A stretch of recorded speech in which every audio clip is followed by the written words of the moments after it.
What's up, everybody? Welcome to GoJo with Mike Golick Jr. That is me. Not with me, as always, at this point, super producer Brandon Newman, who will be joining us in medias res at some point. He is off being a father of two, which at times comes with specific duties. Here with me on a like very saying special... yumma in my tumma. Peaked. There are certain things that only enter your vocabulary once you become a dad. When you've had multiple children, yeah. Yumma in my tumma's got to be one of them because we're all scratching our heads right now. It's the Winnie the Pooh monocle meme where it's yummy, yummy in my tummy, and then the monocle comes on and it's yumma in tumma. It's the galaxy brain. It's the galaxy brain of... I don't get it. But go on. Speaking of memes, back for an incredible edition of Wilder Wednesday, we have both Charlotte Wilder, our dear friend, and Golick and Smetty's very own Jessica Smetana joining us here right now off the Looking Glass, also where you can catch her with Kate Fagan back for another season, the Dan Le Batard show. Jess, how we doing? I love being able to make fun of your dad on a forum where I know he'll never be able to find it and therefore listen to it. Yeah, and to be fair, like, he'll get it secondhand. Like, he's got a dealer through my mom who actually listens to the podcast, so 100%. She will give him this for him to... It's like the minutes. He's like the president. He gets handed notes every day. I know. I mean, usually I just say it to his face, so this he'll hear it either way. But thanks for yumma in my tumma. I'm gonna write that one down for when we record this week. We offer a safe space here for things that we have all said to my father's face. We have a great show today. As always, download, subscribe, rate, review GoJo wherever you get your podcast. Leave us a 5-star rating. Leave us a review. And check us out on the DraftKings YouTube channel. We've got Lamar Jackson negotiating on Twitter with Adam Schefter, apparently. A town completely changing their name to simp for Taylor Swift in a way that even weirds me out. And... more Aaron Rodgers watch that we have to get to as well. And, well, I don't know. I guess we should probably start with a little bit of show business here because I need your guys' help with something. I sent you guys both a bracket. So it is, we're on the cusp of March Madness right now. This podcast comes out Wednesday. The tournaments and everything get going on Thursday and the weekend starts. It's one of the best weekends ever. We thought we would do a little bit of extra fun on the side. And so we came up with our bracket appropriately titled Some Shining Moments. We wanted to take a look that back feels right. and power rank the best moments from the last calendar year and pit them against each other in a March Madness style bracket. So we've got 32 teams representing 32 of the biggest moments from last year. We went through this process with the committee. We sourced a bunch of ideas here. We went through the seeding process and ultimately landed on a field of 32 that has already caused some controversy here in the group. Well, I have to tell you that I think this might be the most savagely seeded bracket I've ever seen in my entire life. There are a few matchups here where I'm like asking me to choose. Are you diving into it? Are we doing this? So yeah, I'm going to lay out essentially what the regions look like for this bracket. I think for people, we're going to start the voting for this on Thursday. We're going to start the voting for it on the day of the tournament. These are all going to be done via polls on Twitter. So this is going to require audience help in the vote for this.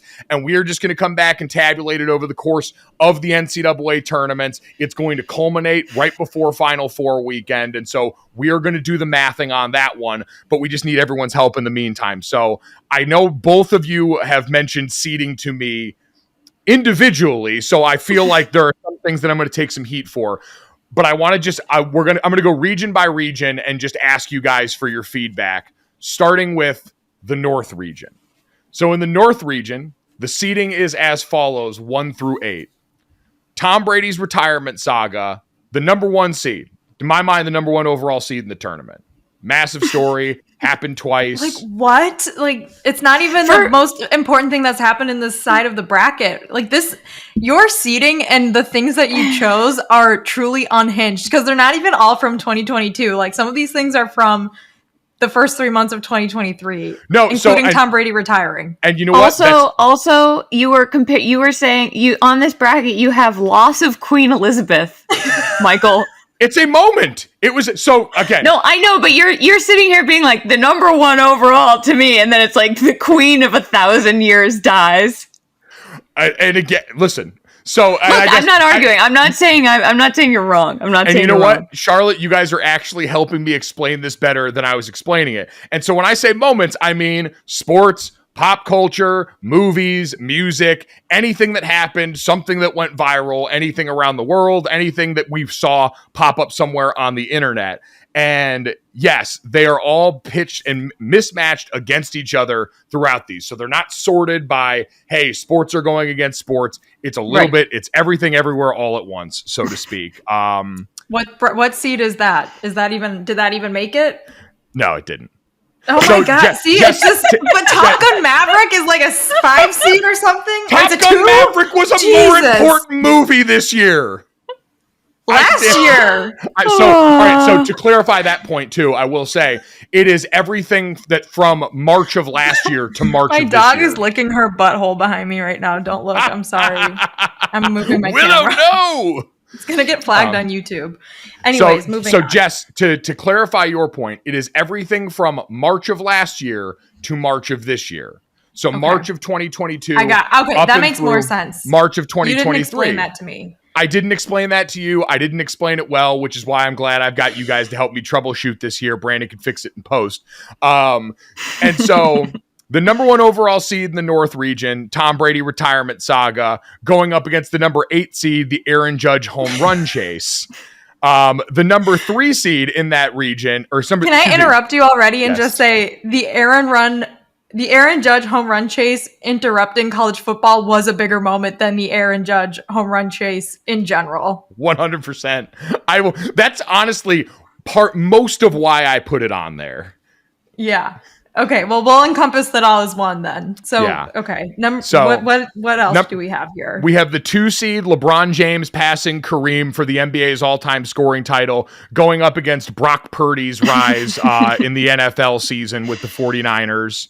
We have the 3 I like seed. that it just says Brock Purdy. It's not like Brock Purdy. It's just, I love how this whole thing is worded. This is like poetry to me. I know some of them are like sentences, some are like full clauses, some are just names, some are just like Brock Purdy.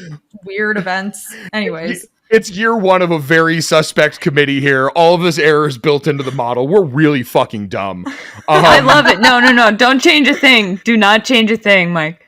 We've got the 3 seed in the North region, the Kelsey brothers, and their entire year to explain that one.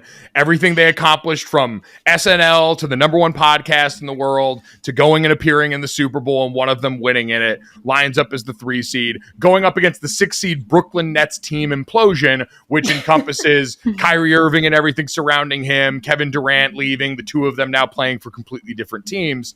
And rounding out the North region, number 4 is the Lionel Messi versus Kylian Mbappe World Cup final, going up against the Georgia Bulldogs, going for back-to-back titles. This is what I have the biggest problem with, because you have Tom Brady, LeBron, and the Kelsey brothers ahead of the biggest World Cup final matchup in the history of the human race. Yeah, It's America. I don't know what to tell you. This is so Stu Gatz of you. Like soccer hasn't had its moment yet in this country. The NFL's bigger. Moving on. I respect that, I guess. Jess, I agree with you. Looking back on it, if I had it to do over again, would probably swap that one with at least the Kelsey brothers. I don't know if I would make it the 2 seed. The fact that the Kelsey brothers are ahead of the World Cup final blows my mind. Listen, don't get me wrong. I think the World Cup final was the single best sporting event I watched in the last calendar year. It was incredible. 2 of the biggest stars on the planet going up against each other. Both played their asses off. 1 billion people watched it. Maybe more. I do. Are you going off of 1.5 billion people watched it? I just Googled to check myself. I'm in America. That's are you going off of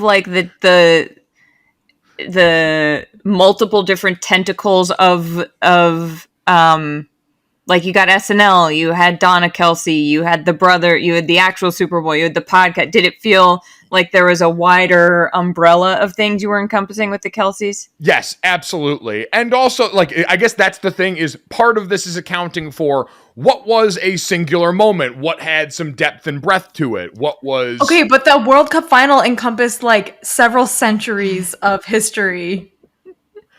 I mean, did we watch several centuries of history unfold within the last year? No, we just watched one World Cup final. Okay, let's move on. All right. All right, so solid feedback already. Let's shift to the East region. I think we all know that if the voting's up to me, a 4 seed is making it to the final of this bracket. Everybody loves an upset. We're going to find out if we have more Jess Smetanas in the audience than Stu Gotz's, and I have a feeling the answer is going to disappoint Jess greatly. 100% Tom Brady is winning this bracket. Damn it. All right, in the East region, we start off with number 1 seed Taylor Swift Midnight Saga. So the album, the tour announcement, and the Ticketmaster debacle all wrapped into one. Number 1 seed, I think pretty unassailable as a 1 seed here. Now, I want to just go on record. I did not decide which region each category would be in. So the fact that Renaissance is the 2 seed in this region, I did not do that. Internet, Bayhive, please do not come for me. That wasn't my doing. But we've got number 1 seed Taylor Swift Midnight Saga going up against number 8, the viral Wednesday Addams dance scene, late edition, TikTok friendly. It was like a last 4 in type entry there. That was probably the last seed in the tournament. I think Taylor Swift as a 1 seed in the same region as Rihanna, Lizzo, and Beyonce, just FYI, and Harry Styles. Like, did you not see the fallout of the Grammys this year? Jess, I didn't do this. Who did this? I don't know. Tell Brandon he is wrong. Someone who hates me. So that's the 1-8 matchup. The 2-7 matchup is Beyonce's Renaissance at number 2 going up against Corn Kid, which also feels terrible and unfair. Oh God, this is a 1 seed. This is a bracket built to destroy you, Mike. Honestly, you know what? Now that I'm looking at it, though, I realize... This is all music. Yeah, I was completely wrong about it being randomized, and they actually all sections off. You have sports? Let's see. We've got sports, then we've got music, then we've got pop culture, like movie and TV, and then we have random shit. I'm excited to get to the random shit region because this one is truly unhinged. The random shit region is chaos. All right, the East region, I now realize, is the music region. Has Beyonce at the 2 going up against Corn Kid at 7, Rihanna's Super Bowl halftime show at 3 going up against Lizzo playing James Madison's Crystal Flute at 6, and then the 4-5 matchup, which I actually think is sneaky, one of the toughest out there. Taylor Hawkins' son playing the drums with the Foo Fighters at the memorial concert for his father, going up against Harry Styles and his album release and all the ensuing hysteria there. So, Charlotte, what is your initial thought on the now music region and how difficult this looks? So I would like to exclude myself from this entire narrative, except to say that personally, I actually think the easiest one for me is Taylor Hawkins' son versus Harry's house, and I think it's Taylor Hawkins' son. I think that and that I guess it depends on what criteria are we going with. Are we going with the thing that made just me cry the most? Criteria is just vibes. If it's just vibes, then it's Taylor Hawkins' son. I've watched that video so many times. And look, I'm not saying I don't love Harry, but I mean, the rest of this is a mess. The rest of this is an absolute mess, Mike. The rest of this is very chaotic. So I'm looking forward to it. Jess, any major qualms with that region other than all of it? I have so many. I don't have any minor qualms. I only have major qualms. What's the biggest one? Corn Kid as a 7 is insane to me. Corn Kid should be, at the very least, ahead of Harry's house. I'm sorry. He was an international sensation. I'm with you. Yeah. Wow. All right. Justice for Corn Kid. I wonder what he's doing Also, now. putting Corn Kid up against Beyonce feels especially cruel. Again, I didn't do the matchups. I just did the seed. No, I'm not saying this is not directed at you. This is just looking at this objectively. I know, I'm just doing it for posterity, for when people want to burn me down. All right, we're off to a rousing start. 2 regions in, and absolutely no support for what's going on here. So let's go. Let's go to the South region, which seems to loosely be music and television, but mostly movies. Yeah, it's a general the arts, we'll call it. We've got the number one overall seed going up. Number one overall seed is The Slap from the Oscars last year. Again, I think pretty unassailable one seed, given that was a top 5 Twitter moment of all time immediately. We recognized it in real time. It was phenomenal. Going up against the downfall of Kanye West, I'm very happy that this is the 1-8 because I am ready to be done with Kanye on this bracket as quickly as possible, Yes. and I feel like that's going to do that. The 2-7 matchup already received a lot of backlash from this one. Top Gun Maverick at number 2 going up against J-Lo and Ben Affleck getting back together as the 7 seed. We've got the 3 seed Stranger Things and Kate Bush running up that hill, going on charting again because of the Stranger Things episode, going up against The Last of Us episode 3, the Frank and Bill episode with Nick Offerman, one of the greatest love stories ever told. Charlotte Wilder has dropped out. Charlotte hates this bracket so much. She's like, I gotta go. She's it's okay. protesting. I'll single-handedly roast it. All right, perfect. And to finish off that region, we've got the 4-5 matchup. Number 4 seed, Don't Worry, Darling drama going up against the number 5 seed, Cheryl Lee Ralph Emmy acceptance speech she sang, which was incredible. Yeah. This is, I mean, these are all really random pop culture things, like you said. So I don't know how you pick a best one or like even rank them, because like one's a movie, one is a singular episode of a TV show, and one is a song from a singular episode of a TV show.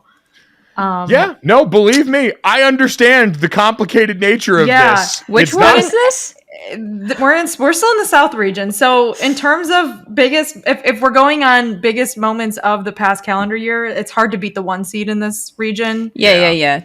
Although I will say Jimmy Kimmel effectively did every corny joke you could possibly make about what happened last year at the Academy Awards during this year's Academy Awards.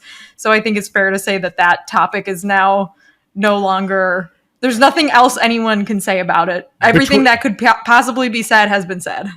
Between that and Chris Rock's stand-up addressing it, we are definitely ready to be done with this. I have one serious beef with the South region. With the arts and this is definitely J-Lo related. Yes, Ben Affleck and J-Lo getting back together. How is that? That's got? I mean, that's got to be at least a 3 seed. The Massachusetts intensifies. Yeah, seriously. I knew you would have a strong opinion about that. This was a country-wide matter, but anyway, go on.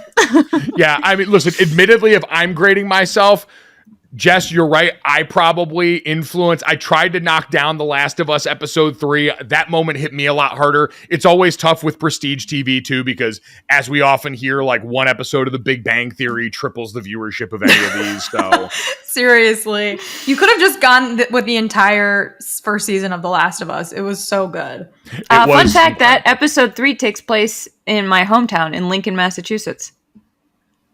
The Massachusetts filmed in Alberta, Canada, which is why it doesn't look anything like Lincoln, I was going to say, it looked I didn't realize you grew up in the mountains. Yeah, no, I did. There were streams. What was that like? It's 10 miles outside of Boston.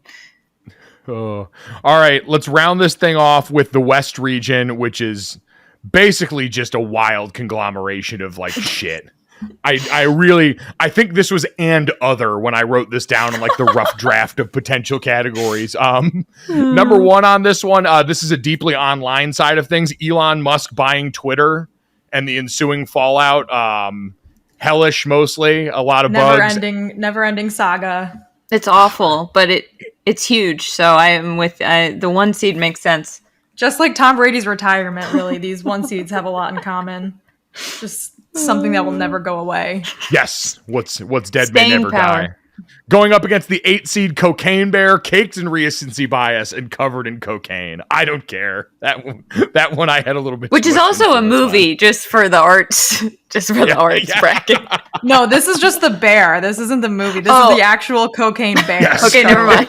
This is the celebrity. This is the celebrity internet bracket. I think, got it. region. The actual bear itself. The 2 seed, 7 seed matchup is the Chat GPT and general AI revolution revolution that's going to end the world. Going up against the 7th seed, Adam Levine's very cringeworthy DM. Oh, how is that? I Only a forgot 7? about that, but now that you're saying it, woof. Yeah, so fucking Also, hot. could have maybe been in the music section, but I digress.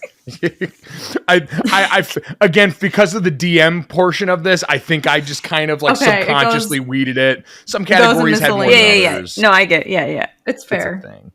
The 3-6 matchup, Pete Davidson's dating roster, which really was Eli Manning and Kim Kardashian for most of this last year. Going up against the 6th seed, Harry and Meghan keep telling all. That one I included because I know people care. I have digested exactly 0 content related to the Royals, have very little understanding of it, so I may have poorly seeded this one. I think a 6. I mean, as someone who has ingested every piece of content that I possibly could about the Royals, I still feel like Harry and Meghan telling all. I don't know, Jess. What's your gut saying? I mean, I think it should be higher than a 6, but at the same time, they've told all and also said a lot of nothing. So Yeah. it's hard. It's really hard to say. That's why I'm kind of okay with the 6. Yeah, and that's why I appropriately included the word keep telling all, because to Jess's point, this has felt like an almost constant stream of telling all for a while now, going back to the Oprah interview. So Yeah, it's- and Yeah. Harry's book got mixed reviews, so we'll just leave it at that. All right. We will leave it at that. Speaking of the Royals, the 4-5 matchup, the loss of Queen Elizabeth versus the Selena and Hailey Bieber drama. I'm sorry. I think the way you phrase it, loss of Queen Elizabeth, is one of the funnier things. I mean, it makes it feel like it could be in the sports region almost. Yeah. I wanted to phrase it gently because, as you guys know, the way things appear visually on the internet and what they actually are very different. And I wanted to make sure that we appear respectful. It's okay. No one's going to understand what any of this means once you post it on the internet because it is so utterly just wild. Yeah. But I respect it. I'm going to go with the loss of that. A loss of Queen Elizabeth is going to be my easy chalk pick for that region. 4-5. That's a 4 beating a 5. Recency bias, I think, is why you ranked Selena and Hailey Bieber at a 5. I think we'll be over that in like 2 more weeks. Oh I would wait, agree. you put Selena and Hailey over Harry and Meghan. Yeah. Recency Oh bias. wow. Okay. All right. Yep. Yeah. Continue. A lot of recency and American bias going on in this list, as yeah. Jess has already pointed out. So I mean, that's the entirety of our bracket right there. So Justin overall, Bieber's Canadian, but okay. fair Nobody remembers that. Fair point. Well, at GoJo Show on Twitter is where that'll be showing up, where the polls will be going out, and where you need to direct all the confused questions to, as I have done the world's worst job of explaining what is the world's most chaotic grid. Can we each pick one? Can we each pick our favorite thing on this bracket?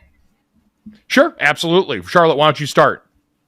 And I don't mean like my favorite personal thing that happened, but my favorite thing that has made its way onto this bracket in terms of everything else that's on this bracket is Lizzo playing James Madison's Crystal Flute because of how tiny the font is as a complete sentence.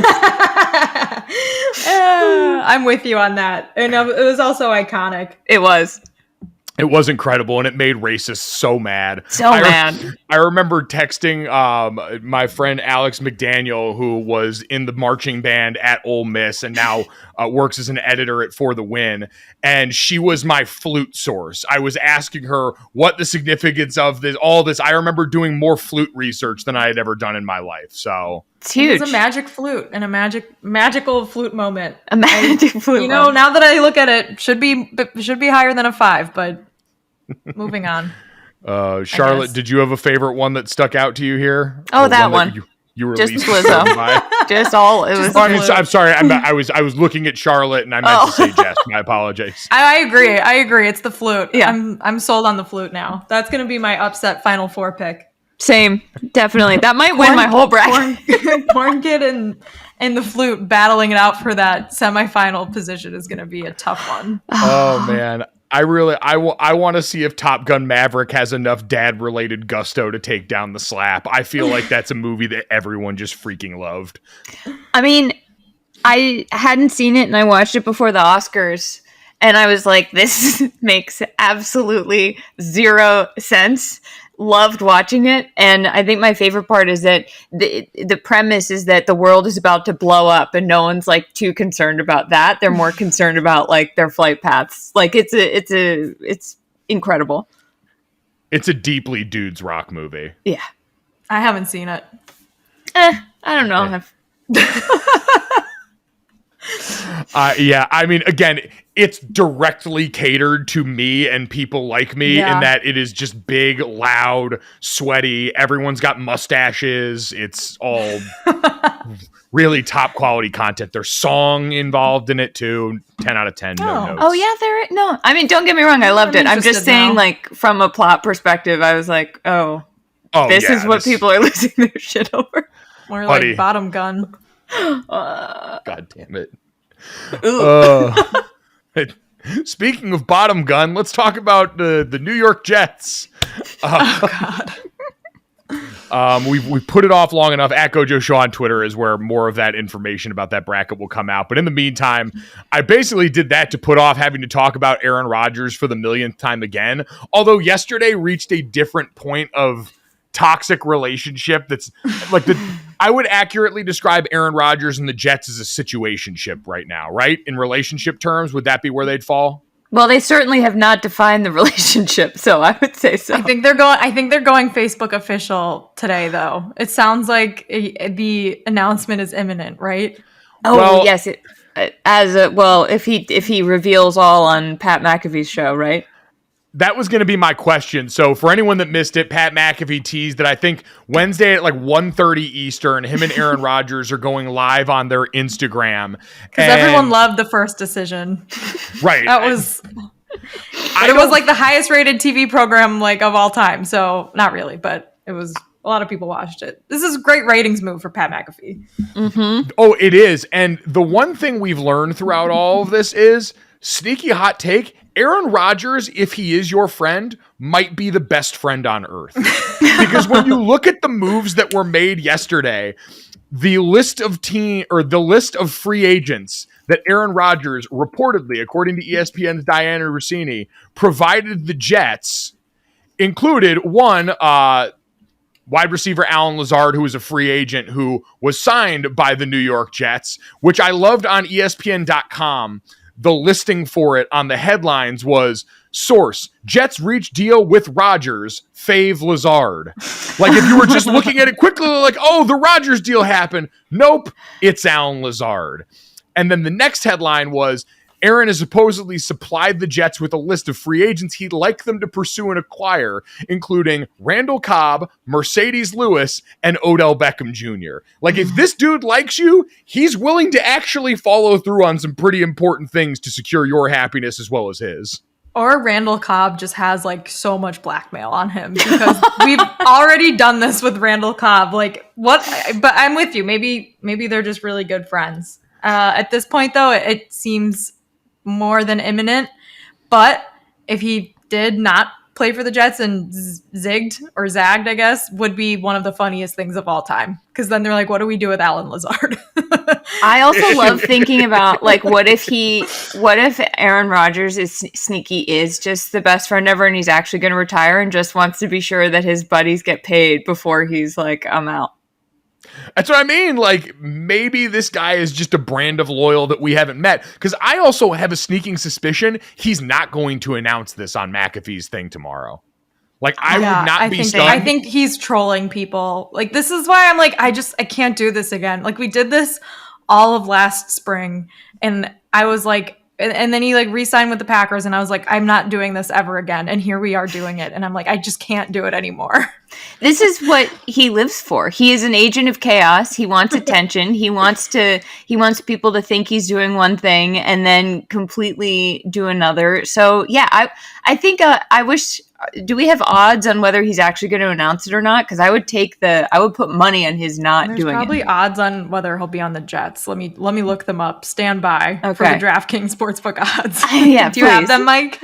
I don't have them in front of me right now. No, I can't filibuster while you look. Because Charlotte, to your point, I could see that being 45 minutes of Aaron Rodgers book club, followed by him saying, I'm still really taking some time to try and figure out what my future holds. really want everyone to respect my privacy during this time right now, and go off on wax poetical on some tangent about how people don't respect boundaries anymore. Yeah, exactly. And then announce it like Thursday in a press release. The Jets Super Bowl odds have apparently gone from plus 2,500 to plus 1,400. So, all right. I do appreciate that this has also introduced like different newsmakers into it, because like Pat McAfee potentially breaking this news a day after Trey Wingo was the source for everybody saying that the deal was done. Gotta have Schefter. Like I saw Schefter and Rappaport both on air during their respective free agency specials looking positively livid at the notion that they had been scooped. I love that Trey Wingo's like on a golf course somewhere smoking a cigar, getting Aaron Rodgers texts while Schefter's like pounding his fists on his desk. It's an incredible rivalry here. So yeah, I wonder what about this could end up being worth it. Like south of a Super Bowl, nothing would make this feel good for the Jets other than to be able to say they've got a legitimate quarterback on their roster for the first time probably since Brett Favre. Like that's about it. Yeah, and I don't see that happening. Even with Aaron Rodgers, I don't see the Jets winning a Super Bowl. Well, like No. I saw everyone making the jokes about how Aaron Rodgers always complained that he was never given weapons, and then he brings all of the same weapons that he had in Green Bay. The one difference I would say is I feel like it's a bet on the Jets defense being really good and being able to overcome that, and the fact that you already have Garrett Wilson there, who's, you know, the rookie first-round receiver that Aaron Rodgers never got to have while he was with Green Bay, so that might be the only probably a decent run game and better offensive line, hopefully. I don't know, but they're going to have to give up so much because his contract is so expensive, right? Like they don't have a lot of flexibility with moving the money around once they sign him.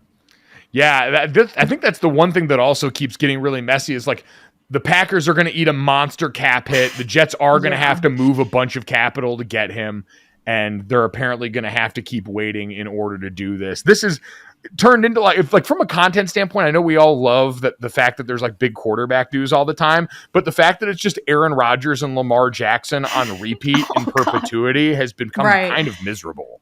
Yeah, we didn't get to talk about Jimmy G at all. Like nothing interesting happened there. Just quietly signed somewhere else, and we didn't get no gossip.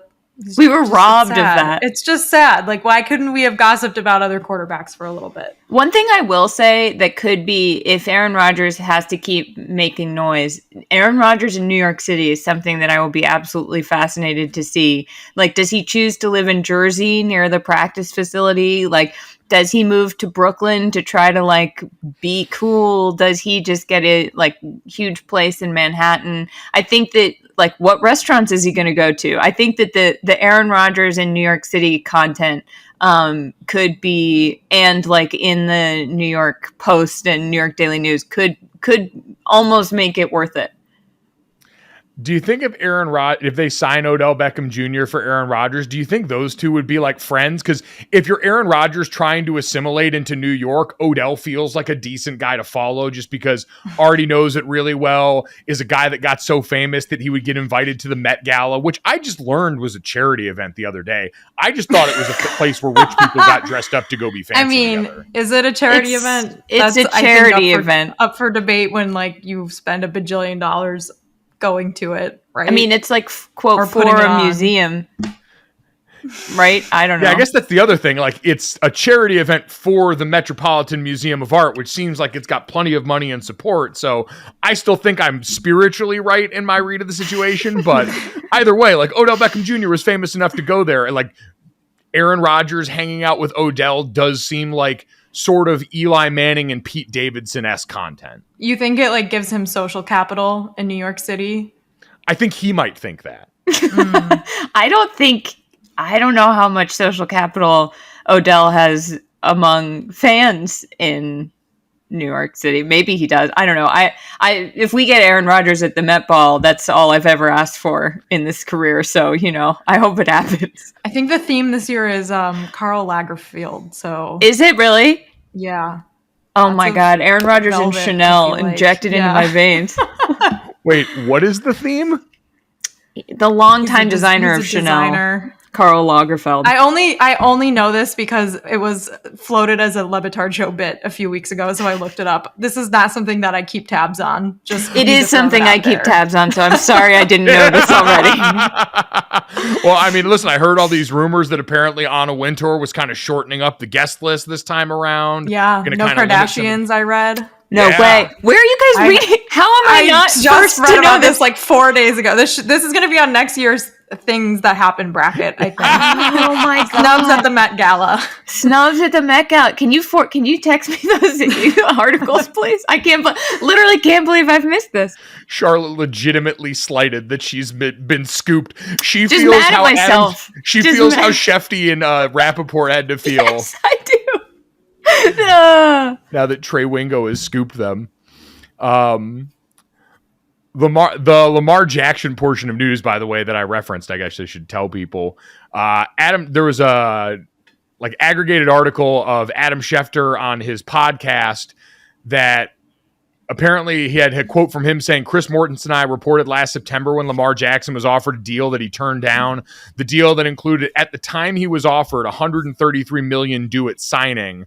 133 guaranteed. The contract had injury guarantees up to 175 million, and then had a springing guarantee that could have brought the value to that contract guaranteed to 200 million in guarantees, and claimed that those are the numbers. Lamar Jackson, who again is negotiating for himself, quote tweeted this article with GIF or a clip of a guy wearing a bunch of hats, basically like a cap emoji, and then followed it up with a tweet that said 133 for 133 million with the side eye, but I need an agent. So I think that constitutes a public denial of this. I don't know, Jess, what was your read on that? My read was, well, I think he then later denied it, didn't he? On Twitter? I don't know. Anyways, yes, I read it as a denial, and I also read the entire situation as like him not having an agent is not conducive to the way that like the Adam Schefters and Chris Mortensens of the world get a lot of their contract information. So there is probably a lot of misinformation out there, and it would be in the best interest of the Ravens to put out like, look how much money we offered him and he didn't want it. Like we were right there and he said no. And like he's the one that's the problem, not us. So I kind of take any of it with a grain of salt because I don't know who is putting anything out there on Lamar's side other than him on his own Twitter account. So you kind of have to just be a little skeptical when you're reading, exact dollars and cents, because we don't exactly know who's saying that or if it's accurate at all. Yeah, I would probably agree. I would err on the side of thinking all of this is coming from the Ravens camp, who have basically tried to take this whole process and put it into the court of a public opinion, Charlotte, like between the non-exclusive tag that basically says other people are going to negotiate for us, and then information like this that's we've heard some version of before too. Like this isn't totally new information.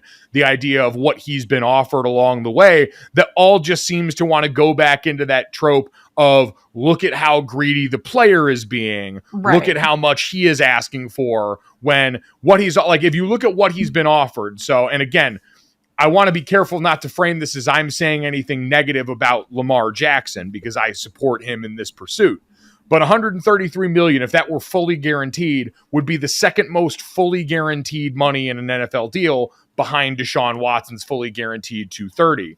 If it were 175 million with the injury guarantees built in, that would also be second only to Deshaun Watson in terms of total guarantees. And if it were 200 million over 3 years, that would be $66 million a year, which would be by far the most in terms of average annual value of any quarterback. And so Lamar denying that feels important because the Ravens are trying to say we would have had him set records in multiple ways in this deal if he'd accepted it. Right, which is why I think what you guys are both saying about being skeptical about where this information is coming from and the exact numbers is super important, because right now he's outside of the cog of that machine, effectively, having not gotten a deal with them yet. And so I don't know. I also, I'm going to be honest, I find the whole thing extremely confusing. Like, I think I read his tweet like 5 times I don't, I'm sort of like, explain it to me like I'm 5, because at this point I feel like I've heard the same thing over and over, to the point where I'm like, is this the same thing or is this something new? And am I dumb, or is the situation just like both exactly the same and very confusing? Well, I think it's an unprecedented situation because of how young he is, the fact that he's won an MVP, and I think the injuries that he's had over the past couple seasons make it a little bit more complicated than if he had been healthy and, won a playoff game this season or something like that. I think it's a little complicated. I think the non-exclusive franchise tag is also makes it confusing because there's picks and then someone can match it, but if they match it, they probably have to clear cap space, and then, the Ravens can still have him if it's just like, it is a little bit confusing, Charlotte, just like the way that it's structured. But I think it's also just because of the type of player he is and where he's at in his career. It's so rare for a player that young to be as successful and as accomplished as he's been, and to essentially be a free agent right now is bizarre. Right, that the team wouldn't have already locked him down and figured it out.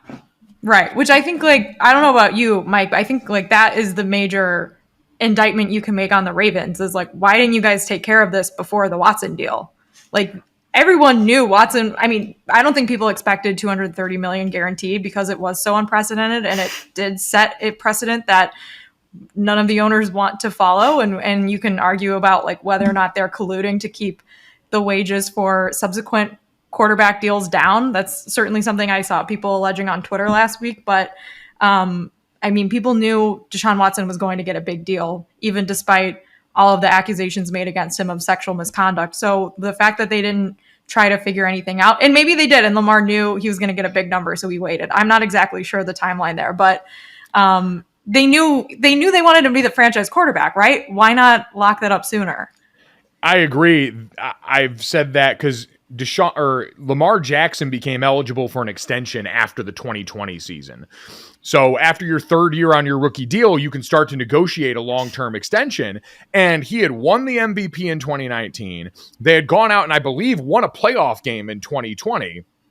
And so coming off that, I don't know what about that process would have meant you go, oh yeah, you know what? We don't want to get this done now, because we've seen signing your quarterback early, to Jess's point, when you want him around, ends up being good business, because then you have that money allocated and you can figure out how you're going to spend around that piece instead of going backwards. And you can backload it, you can front load it, like you can build a roster around it and know what you need. Like you have more flexibility. And like you've seen, like the Chiefs gave Pat Mahomes a massive contract a couple years ago that already looks like a bargain for him and how talented he is, because they knew and they did it, early.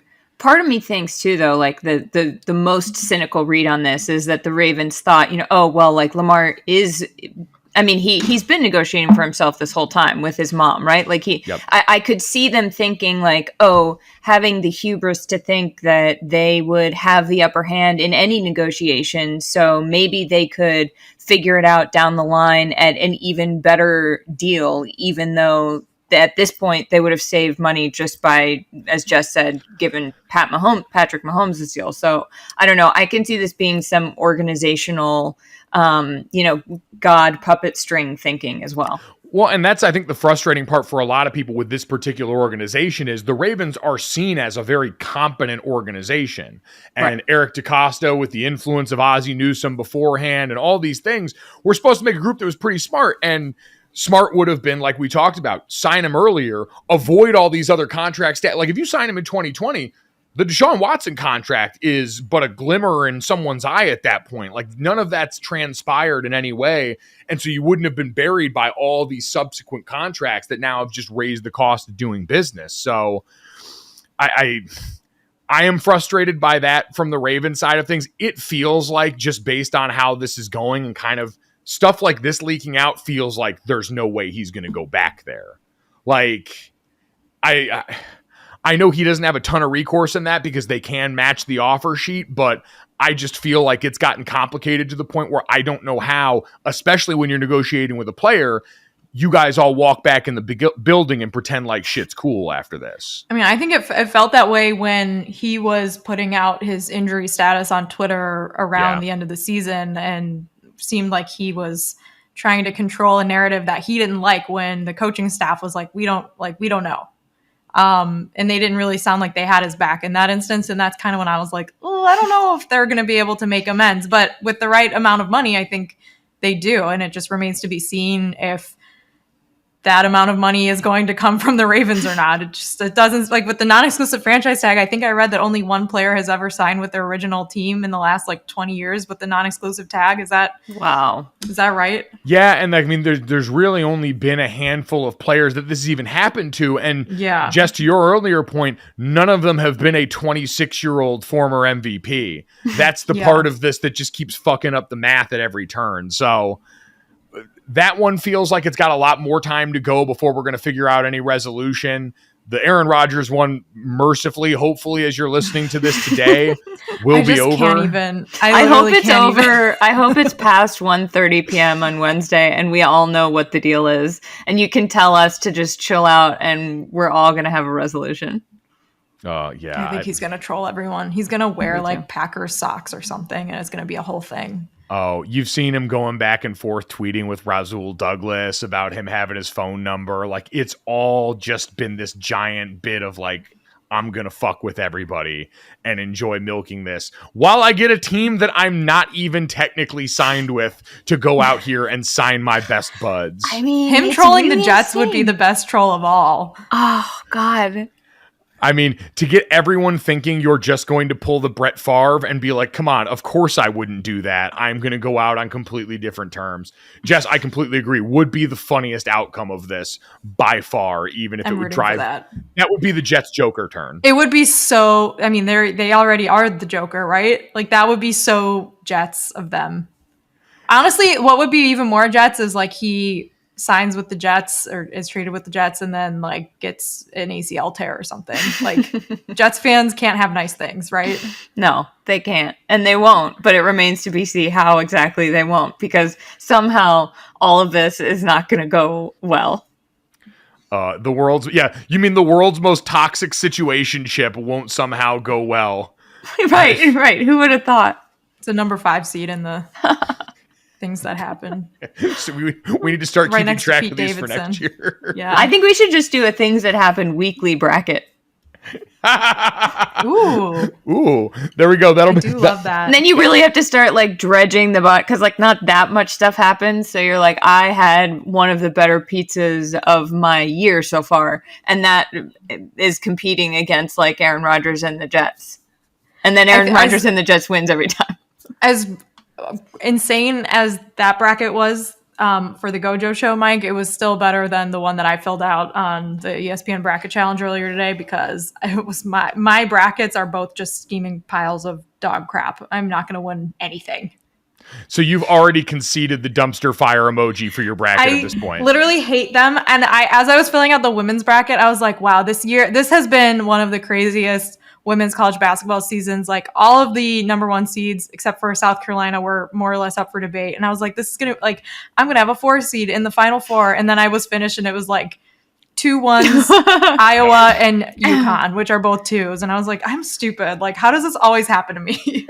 I think I need to look at, I already forget. I actually filled mine out on time and now I can't remember. The other thing that was great was I filled mine out and I was like, oh, Houston's a 1 seed. I don't watch that much men's college basketball. I mostly just watch women, so I don't keep track with it. But I was like, oh, Houston, like they're gonna get upset. Like, come on. So they're like, I have them out in like the Sweet 16, and then I go on like DraftKings, and they're like plus 550. They have the best odds to win the national championship, and I'm like, cool, I did a good job. Yeah, but that's how that's the best way to fill out a bracket. Is the less you know, the better chance you have.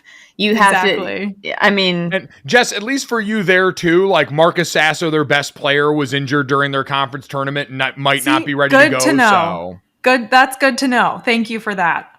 I can't. Well, if it makes you feel any better, I can't even find how to access my brackets. So I'm just bopping around on the app. You and Golick Senior should start your own bracket challenge you mail it to him in like USPS. And I found it. Oh, okay. But it says I didn't fill it out. Get it in 2 months. You guys can I wish someone would just print it out for me. Yeah.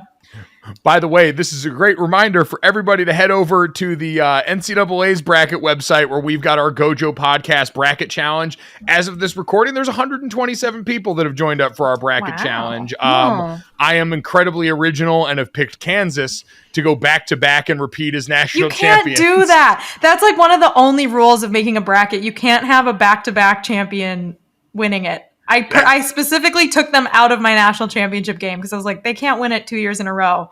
Oh, see, even though I root for the funniest option because, again, Kansas' gigantic Duke, money cannon fuck you to the NCAA. Duke winning would be thing. funny. I think Duke winning as a 5 seed without Coach K would be hysterical. After we were all like, Duke is dead last year.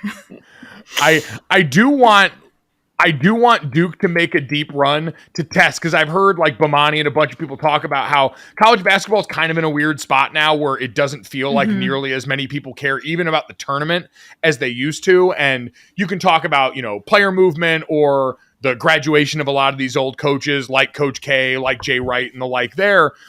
But it's still like we've got the opportunity, I think, excuse me, for the perfect test case here, because Kyle Filipowski is a 7-foot white stud who plays for Duke. And he seems like the exact kind of player that if he has success, the public will rally around disliking because he is the exact he's the exact paradigm that Duke is always operating the worst with. person ever. I heard this. Okay, Dominique was talking about this on his podcast this week too. And I heard the exact same example, which is hilarious, that like America wants to hate him, but we just don't know him very well. And everyone knows that if we knew him, we would hate him, but we just don't know him. It's incredible. And everyone needs him to be good enough so that he becomes the villain everybody is craving. Right. It'll happen. They're playing really well right now. I can't open my bracket, so I don't remember any of my picks. So we'll have to revisit this if I can ever log into any of my apps. That is always my take, though, what you just brought up, which is, and I listened to Dominique's podcast, too, and I kind of brought that point over here from there. So thanks. There it is. Podcast section. Shout out to Dominique. He's the best. A culture maker. But no, I always maintain and this is a take that I've had going back years, which is I only want upsets really on the first weekend.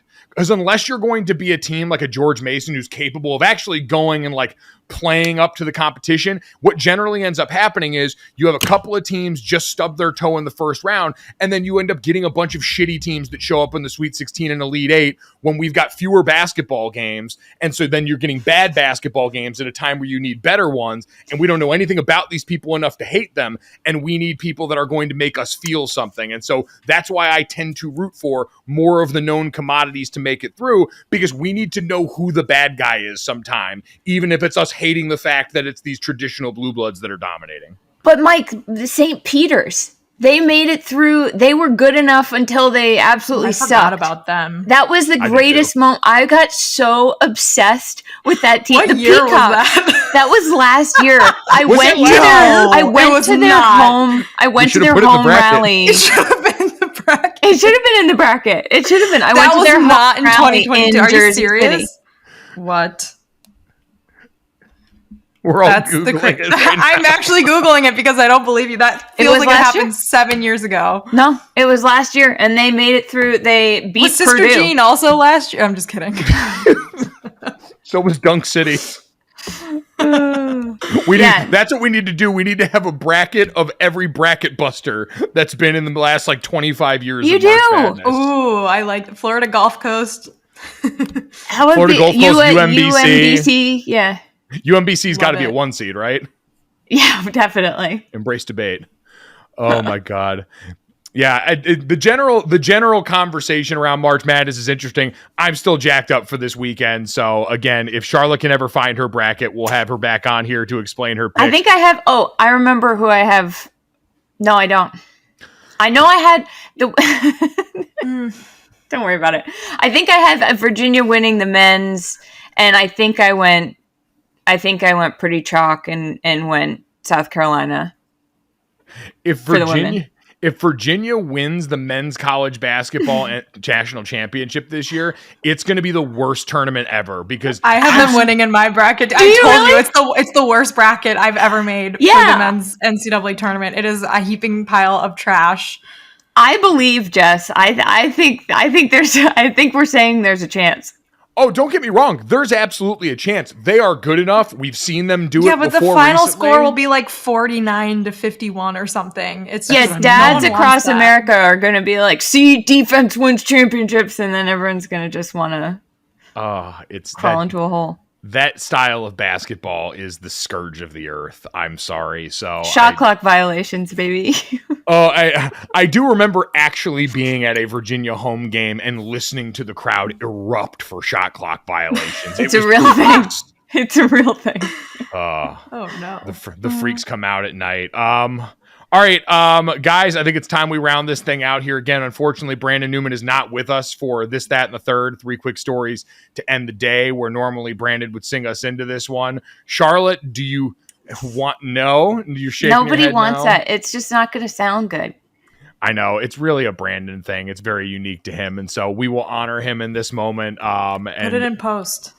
Oh, wow! Oh, my God. No way he hit it with that timing. You know? No way! Were you listening secretly? We got there. There he is. That's how you announce your presence with authority, Brandon. Speak softly and carry that song. If you enjoyed that, make sure you download, subscribe, rate, and review GoJo. Leave us a 5-star rating and tell Brandon to pick up country music more in his spare time in addition to stand-up.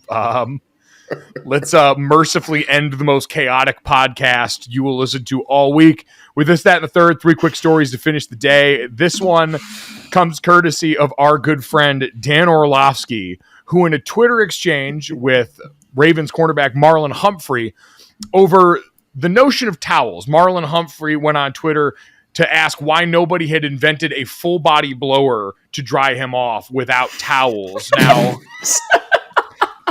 what is the phrase? It's a fair question. Is the phrase full body blower got me? I mean, I have a reputation on this podcast, so I knew not to laugh, but Charlotte did. So I did. Oh my God, Jesus Christ! So wait, you guys are out on towels or just in on the notion of full body blower? It's like a car wash dryer for your body, I guess, right? It just seems like it would be painful. For it to get you dry enough, it'd probably have to be very high pressure. Yeah, I also think it would be a very humbling experience to have your whole body just sort of wiggling in the flapping in the blower. I don't know that I want that. Yeah, no thanks. No thanks. Yeah, I like towels. Team towels. As someone who gets self-conscious jumping because of all my extra body flesh, like I don't know if the towel would be a good look, just to look like a Shar-Pei in there. I do love. Oh my God. Just saying.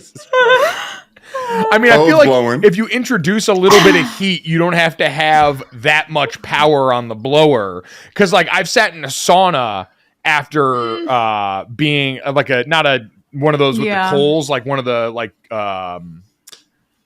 convection sauna. Steamer? Sort of. Yeah, a convection sauna. Yeah. Sauna. Yeah, we got you. I think there's a lot of reasons to answer his question. I think there's a lot of reasons this hasn't been created yet. But what's the number one reason, Jess? All of the things that we just discussed. All right. Well, outside hair dryers are pretty hot. Yeah. Too hot. Yeah, and they sometimes burn your head. Yeah. That is true. All right. Well, while we keep workshopping that, the exchange of this that was actually strange and problematic was Dan Orlovsky's response, where he called Marlon Humphrey weird. Marlon Humphrey responded by asking if he liked towels, and Dan's question response was, how many times do you use a towel post-shower until you throw it in the laundry? I'm 30 times or so till it goes in. And no, I agree, the air better be hot. Well, on the fake machine? Dan Orlovsky is a grown man with 4 kids who believes you should use the same towel 30 times before washing it. Do we think he's like a 3 shower a day person? Like, I assume he I could probably see that. still like does workouts and stuff because like Yeah, but even then, even still, like, You know what? I think I know what's going on here. I think he might have galaxy brained himself into thinking that because he just took a shower, so he's clean when he gets out of the shower, the towel towel's can't clean. get that dirty, so he can use it a lot of times, which is my actual nightmare. I am like, I don't know, what's the normal amount? Like 7, 6, 5? I don't even know now. It's like whenever I start being like, this feels gross, I wash the towel. yeah, wait which for it is to feel usually after crunchy? like a week or so, right? Yeah, Like 10 days. I yeah. mean, I guess it depends. I assume Dan Orlovsky lives in a very nice house, but like when I used to live in an apartment without washer dryer, I could see going like 2 weeks maximum. But that seems Okay. like the outer limit. not to make this a two Americas thing, but what did Marlon Humphreys respond?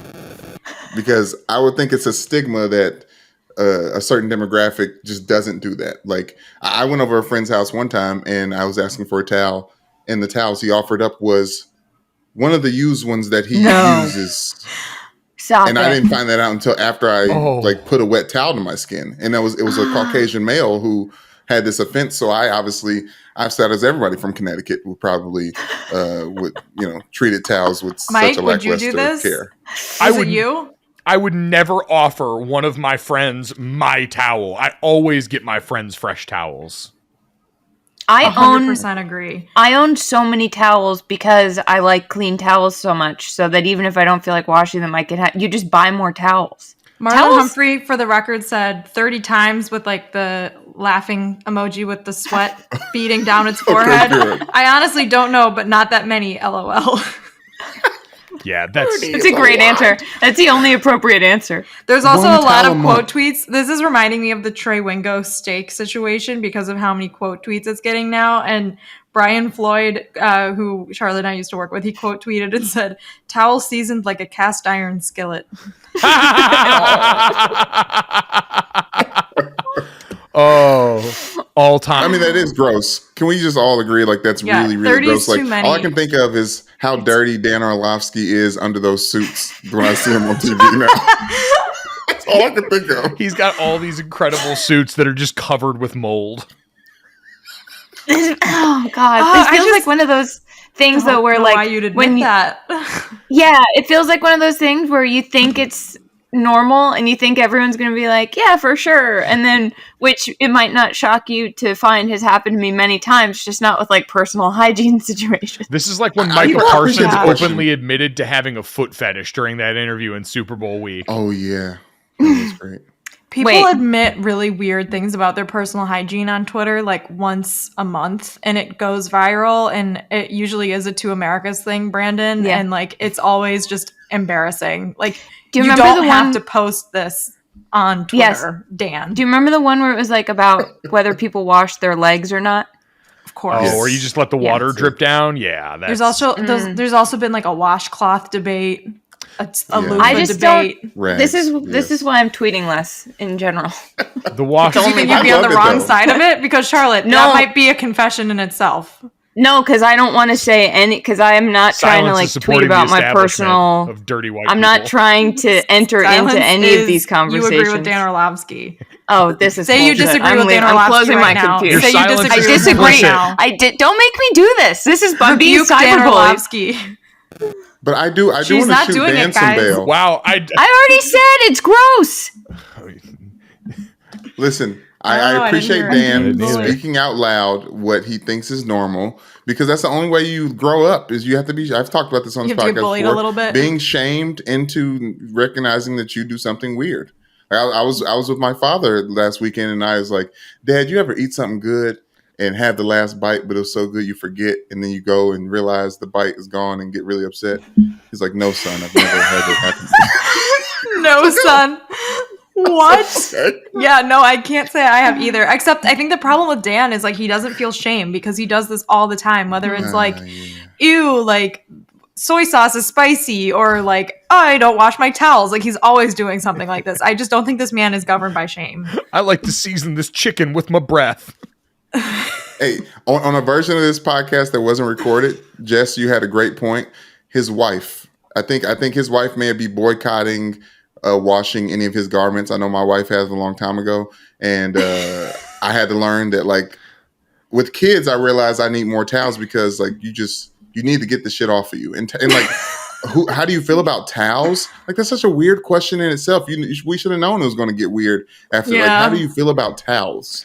It was interesting all around. I love Dan Orlovsky to death, but man, Dan, you say some very strange things on the internet, and but never use any of the hand towels in his house if he invites you over. I was just gonna say, God only knows how often those get washed. The next person who goes to Dan's house is just gonna be looking at every towel like it's a character in a horror movie. Seriously, I think I just changed my towels like 2 days ago, and now I'm gonna go get a new one. I'm gonna say everyone listening to this. Do you throw away towels when you're done using them, Charlotte? No. I'm so anal about towels that I'm ruining the environment. So is my grandma. She has like a really weird thing with towels. Like, I'll go on vacation with her and she'll actually like pack an entire suitcase full of towels, and she'll use like 10 per shower. And I'm like, something is not sitting right with me. Towels from home on vacation? She's got she washes them every day. It's totally bizarre. I honestly, like, it's really strange. Yeah, I don't know what her deal is. Maybe Charlotte can enlighten us, though, because it seems like they have similar I get habits. it. I just like a clean towel. I got my towel. I like a clean towel that I know where it came from. I get it. Well, I like to see my towel farm to table. No. Yeah. Oh my God! At GoJo Show on Twitter, just sustainable towels. Yeah, support sustainable towels. Let's get to that, guys. God, this feels like comparatively lesser. It's just a headline I wanted to read, mostly for one sentence. Apparently, Manny Pacquiao announced that he is getting ready to fight again. I don't have any details about who or why, but I know Manny Pacquiao is 44 years old and is engaged in talks to fight. Oh, it was a welterweight fight against the UK star Conor Benn. The reason I found this interesting is because Manny Pacquiao retired from fighting in 2001. Apparently to go off and run for president of the Philippines, where he respectfully finished in third place. And so after that felt like his retirement was due to wanting to run for president. So now wants to come back for boxing. So is running for president and losing now going to be another avenue towards celebrity boxing partners for the Paul brothers? Because that feels like destiny. Oh, God, don't speak that even into the universe. I'm just thinking of, like, is, like, Bernie Sanders going to become a celebrity boxer? Like, how many, like, which from our last election cycle, who can we put in a celebrity boxing ring? I feel like he'd do it for charity, to be honest. For sure. Absolutely would. Oh, I feel like Jeb Bush will be out there just to get some heat again, you know? Just wants to feel like he's back in the shit. He wants people to clap for him. He just the thing about politicians is that they love attention. So we could probably make this happen. And yes, I think the Paul brothers would be a prime candidate for doing both things. Ooh, yeah, now Jake Paul versus Pete Buttigieg. I messed his nail so bad. Didn't Manny Pacquiao come back already though once? He attempted to, or like 4 times. So he was supposed to. So he retired after he suffered a unanimous decision loss, and then apparently, retired in 2001. Was supposed to come back for another fight. That didn't work out, and now he's going to do this one. Okay. I don't know what it is with these all-time athletes in their mid-40s who just refuse to go and find some other hobby. You're bad at all the new hobbies, though. You got to go back to the one you're good at. Dan Orlovsky's retirement hobby is saying bizarre shit on Twitter. Just to go back to that for a second. Right. Age gracefully into that role in your life, Manny Pacquiao. So we'll wait and see if any more former presidential candidates decide to get into the ring. In the meantime, we'll finish up with the third. This one is basically of interest to me and only me. The Taylor Swift Eras Tour kicks off this weekend in Glendale, Arizona, which has, for just the weekend, changed the name of its city for Taylor Swift. It is now Swift City for the weekend. I was going to say we should guess what it is, but that's worse than anything I would have guessed. Swift City? So the other names that were in the running were Swiftdale, Taylordale, the city of Taylor Swift, Taylor Nation, and Taylortown. Which I feel like Swiftdale is by far the best. Which one? What is that Which movie? Glenn Swiftdale. Glengarry. Glenn Ross. Glenn Taylor. Glenn Ross. Glenn Taylortown Swift. is clearly the number one option. Yeah, I don't Taylortown's way better. I like Swiftdale. Yeah. I don't understand what's going on here. Did they legally do something, or did they just tweet this? No, they legally did something. My sister and her husband, my parents all live in Scottsdale, and they said they did this on the news. And it was like the 65-year-old white mayor of Glendale reading very matter-of-factly a bunch of baked-in Taylor Swift lyrics in the announcement that the town's name was being changed for the weekend. That's awesome. There was a town in Pennsylvania once, I need to remember what this was, that changed the name of their town to something as part of like a viral marketing stunt. I think it was Altoona. Oh! I'm going to look this up because I actually I think Taylor Swift is from around that area, but they did this a few years ago and now this is like a thing. And I have a vague memory of that. I couldn't tell you what it was, but I know what you're talking about. I honestly am stunned You that forgot to mention Swiftopolis. I would have gone for Taylor McTaylor face, but I'm just a fan of the classics. Taylor McTaylordale? Altoona named itself Palm Wonderful presents the greatest movie ever sold in exchange for $25,000 as part of a marketing gimmick for a movie of the same name in 2011. Wait, they sold their way city's too name low. for just $25,000? $25,000, yes. Adjusted for inflation. That was... It's like one of those things like, wait a minute, how much is a billboard? Do we think What the would you guys field change? is going to be more messed up after the Super Bowl or after the Taylor Swift concert? I can tell you That this, stadium. there would be more anger over Taylor slipping on that grass than there was over any element of the Super Bowl. Dude, Definitely. you're not wrong. You saw what her fans did to Ticketmaster. God only knows what they'll do to the sod father. I feel like the sod father did a good job of getting himself on the right side of history. I know. We need to respect George Toma's name because he did nothing wrong. George Toma did Wait a nothing minute. wrong. That man is innocent. I know Taylor only Swift two of you fans. answer because I know we're trying to get out of here. How would you use your name incorporated to your hometown? Well, there's the city of Charlotte. Oh yeah. So they've already, I mean... Okay. She kind of wins, yeah. Yeah. Also, I feel like Smetana really lends itself well to city names. Like Smetanaville easily rolls off the tongue. You think? Because no one can pronounce my last name correctly. Smetanopolis. Smetyville. Smetyville. You know my name means sour cream in Czech? I know Charlotte knows that, but What? yeah. That is a development. That is the perfect place to end this podcast. If you enjoy sour cream and podcasting, make sure you download, subscribe, rate, and review GoJo, Golic and Smetty, and all of the other various podcasts Jessica's involved with, wherever you get your podcast. Leave them all 5-star ratings and reviews, and check us out on the DraftKings YouTube channel. Thank you so much. We'll talk to you tomorrow, maybe. Boom. Money in the bank.